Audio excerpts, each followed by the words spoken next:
Kembali lagi bersama Alinda Yunita.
Halo teman-teman semuanya.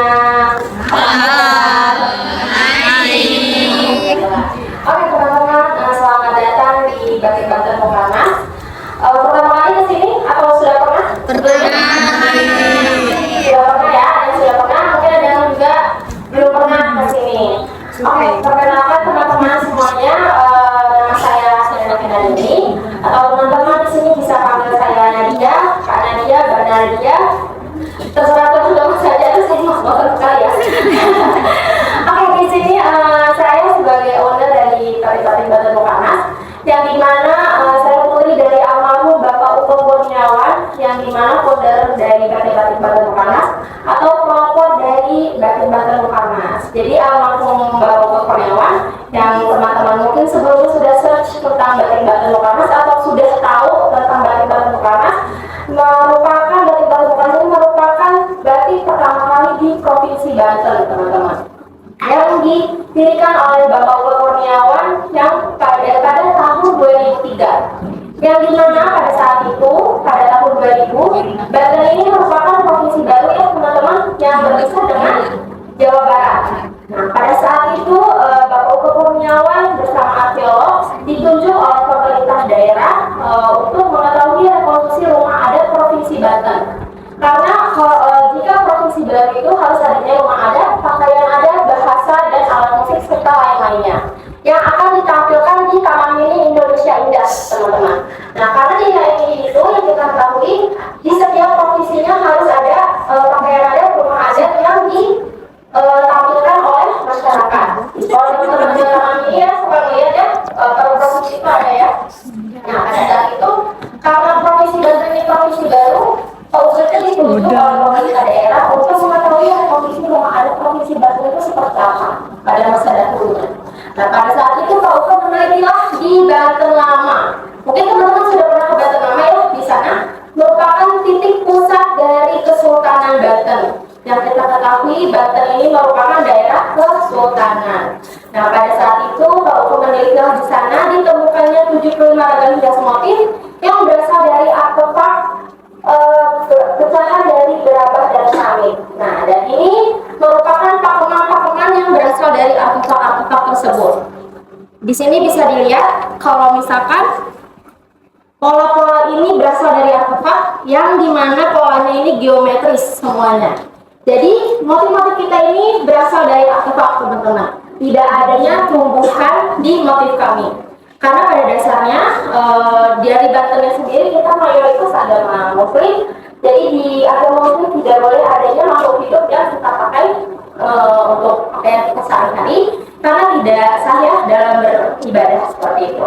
Jadi motif kita ini berasal dari artefak dan nama serta filosofinya diambil dari nama tempat serta gelar Kesultanan Banten, teman-teman. Jadi kalau teman-teman tahu tentang motif Surosoan atau motif Sabak Kingking. Nah, Sabak Kingking ini merupakan nama gelar Kesultanan Maulana Hasanuddin dalam menyebarkan agama Islam pada masa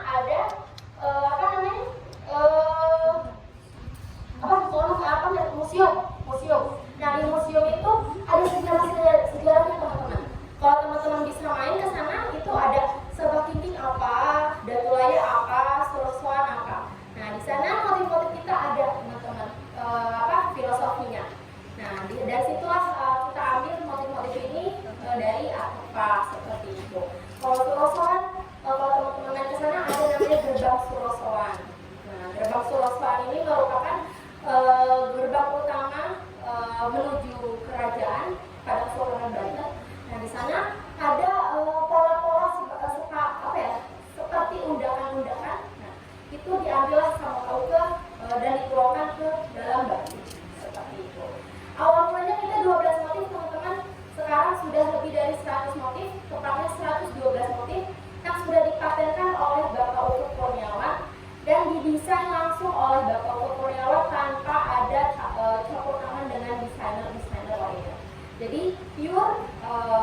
untuk batik-batik.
Nah, kalau cantik kecil, dia untuk pinggiran-pinggiran di batiknya seperti ini.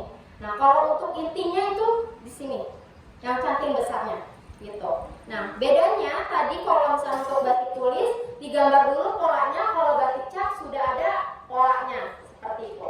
Nah, proses selanjutnya sama dua-duanya. Proses selanjutnya adalah proses pencoretan yang akan dilakukan oleh teman-teman ini nanti semua. Nah, proses pencoretan itu semisal warna dasarnya mau warna merah, tapi polanya warna hitam. Nah, sebelum ke warna merah, kita harus coret dulu warna hitamnya satu-satu. Semisal di bunga-bunga ininya. Nah, ini nanti dicoret dulu sama teman-teman warna hitam. Setelah itu sudah dicoret semuanya, dimalamkan semalam agar warnanya terkunci. Atau kalau misalkan kalau habis dicoret langsung dicelup, yang warna merahnya itu akan luntur biasanya teman-teman warnanya. Jadi harus dimalamkan dulu semalam. Nah, setelah itu habis dimalamkan semalam, baru proses pencelupan. Yang biasa kalau teman-teman lihat tuh bapak-bapak yang suka naik turun. Nah, itu sedang proses pencelupan seperti itu. Nah, itu untuk pewarnaan dasarnya. Pewarnaan dasar si warna merahnya. Nah, ini bisa contohnya seperti ini. Habis pencelupan itu proses pelorodan, teman-teman. Ada yang tahu proses pelorodan? Proses pencopotan lili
mi paso la cielo, mi 너처럼 내 맘